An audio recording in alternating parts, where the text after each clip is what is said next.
नमस्कार साथियों, स्वागत है दोस्तों आप सभी का आज के इस शानदार वीडियो में। दोस्तों हमने होम रिपेयर लोन के ऊपर एक वीडियो बनाया था जहां पे किरण जी ने हमें कमेंट दिया है कि उनको ये जानना है कि होम रिपेयर लोन के लिए कौन कौन सी इम्पोर्टेंट डॉक्यूमेंट चाहिए होती हैं।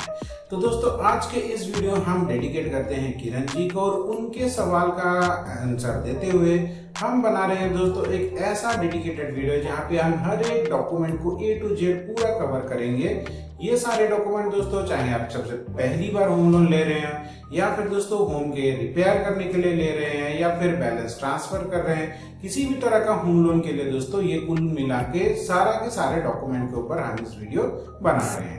तो सबसे पहले चलिए दोस्तों हम चलते हैं अपने लैपटॉप के स्क्रीन पे और वहां पे देखते हैं दोस्तों कि होम लोन या फिर होम रिपेयर लोन के लिए कौन कौन सी डॉक्यूमेंट चाहिए होती है।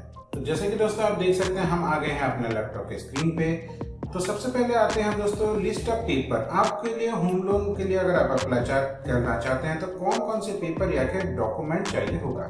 सबसे पहले हो गया दोस्तों आपका एम्प्लॉयर आइडेंटिटी कार्ड, यानी कि आप कहीं पे भी जहाँ पे जॉब करते हैं वहां पे आपको एक आईडी कार्ड मिलता है, उस आईडी कार्ड का एक जेरॉक्स कॉपी चाहिए होता है दोस्तों।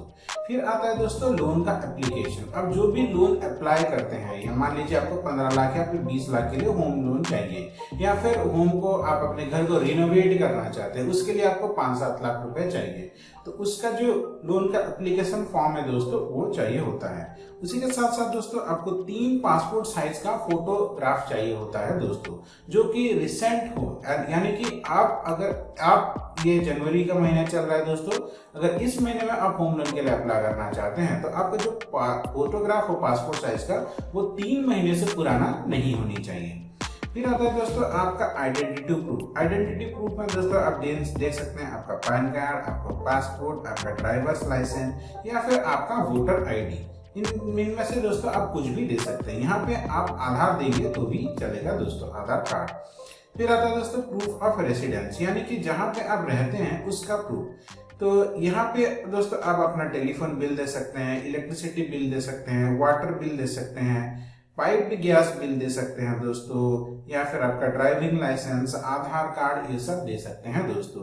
अब क्या हो कि अगर आप किसी भाड़े के घर में रह रहे हैं तो उस केस में दोस्तों आपको आपका इलेक्ट्रिसिटी बिल देना होगा, पर वो इलेक्ट्रिसिटी बिल आपके नाम पे नहीं हो सकता है। उसी के साथ साथ दोस्तों आपको आपका जो जिसके घर में भाड़े पे रह रहे हैं उनका एक एफिडेविट वहां पे देना पड़ेगा दोस्तों, क्योंकि आप उनके घर पे भाड़े पे रह रहे हैं। क्योंकि जो भी ऑफिशियल डॉक्यूमेंट होगा, जो भी ऑफिशियल इंक्वायरी होगा आपके उसी एड्रेस में किया जाएगा।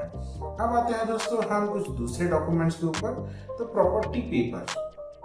तो दोस्तों सबसे पहले जो भी आप घर बनाना चाहते हैं, अगर आप नए घर बनाना चाहते हैं, नया घर, तो कंस्ट्रक्शन का परमिशन चाहिए होगा दोस्तों। अगर आप यहाँ पे घर को रिनोवेट करना चाहते हैं या फिर रिपेयर करना चाहते हैं तो ये सर्टिफिकेट आपको नहीं चाहिए दोस्तों। अगर आप फ्लैट खरीदना चाहते हैं तो बस आपको एक फ्लैट का, अपना जो भी फ्लैट खरीदना चाहते हैं उसका एक ब्लूप्रिंट देना होगा दोस्तों। Registered agreement for sale. अगर आप घर खरीदना चाहते हैं तो जो भी एग्रीमेंट हुआ है सेलर और बायर के बीच में, वो उसका एक रजिस्टर्ड कॉपी आपको देना पड़ेगा दोस्तों। ये दोस्तों आपको होम रिपेयरमेंट के लिए नहीं चाहिए होगा। फिर ऑक्यूपेंसी सर्टिफिकेट दोस्तों, ये सिर्फ दोस्तों रेडी टू मूव प्रॉपर्टी के लिए होता है, यानी कि किसी ने ऑलरेडी घर बनाया हुआ है या फिर कोई ऑलरेडी एक फ्लैट है उसको आप खरीद रहे हैं, इस केस में आपको मकान नहीं बनाना है, तो उस केस में चाहिए होगा दोस्तों। यानी कि किरण जी के केस में जो कि ये जानना चाहते हैं कि घर रिपेयर करने के लिए, तो ये आपको नहीं चाहिए दोस्तों। फिर आता है दोस्तों शेयर सर्टिफिकेट, ये सिर्फ। फिर आता है दोस्तों अप्रूव्ड प्लान कॉपी। दोस्तों आप जो भी घर बनाना चाहते हैं या फिर जो भी घर खरीदना चाहते हैं उसका अगर आपके पास उसके लिए दोस्तों आपको एक जेरॉक्स या फिर ब्लूप्रिंट देना होगा, तो उस केस में ये चाहिए होता है। फिर आते दोस्तों पेमेंट रिसीव्ड और bank account statement showing all payment made to builder and seller. अब जो भी पेमेंट कर रहे हैं बिल्डर को या फिर सेलर को, जो भी पेमेंट कर रहे हैं उसका सारा का सारा डॉक्यूमेंट, सारा का सारा कॉपी बारीकी से आपको बैंक को देना पड़ेगा दोस्तों। ये भी दोस्तों आपको दोस्तों रिपेयर होम लोन के केस में नहीं चाहिए।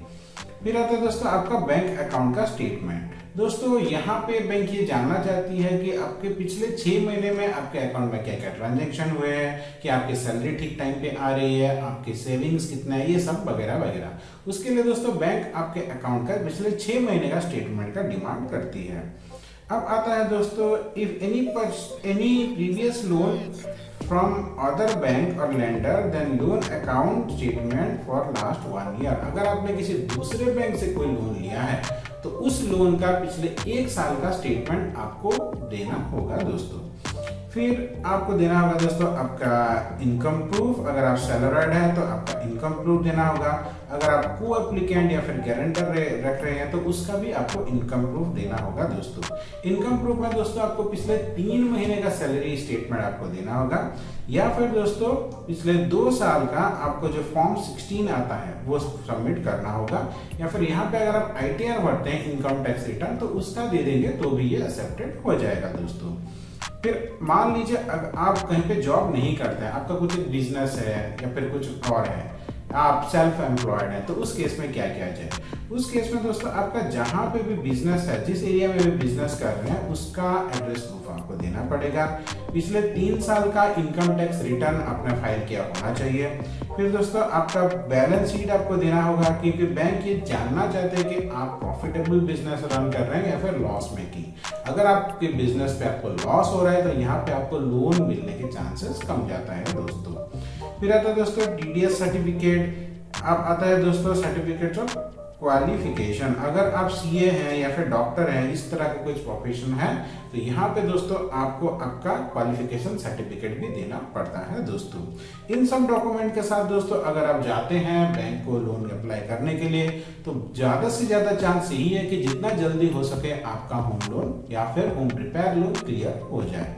तो दोस्तों इन सारे डॉक्यूमेंट को रेडी करके आप अपने नज़दीकी बैंक से अगर आप होम लोन लेना चाहते हैं तो संपर्क कीजिए। अगर इसके रिलेटेड और कुछ ज़्यादा डॉक्यूमेंट चाहिए होगा तो वो आपको बहुत ही इजीली, बहुत ही आसानी से गाइड कर देंगे दोस्तों। बैंक वाले बहुत सपोर्टिव होते हैं दोस्तों, बहुत हेल्प करते हैं, बशर्ते आपको पहला स्टेप लेना चाहिए।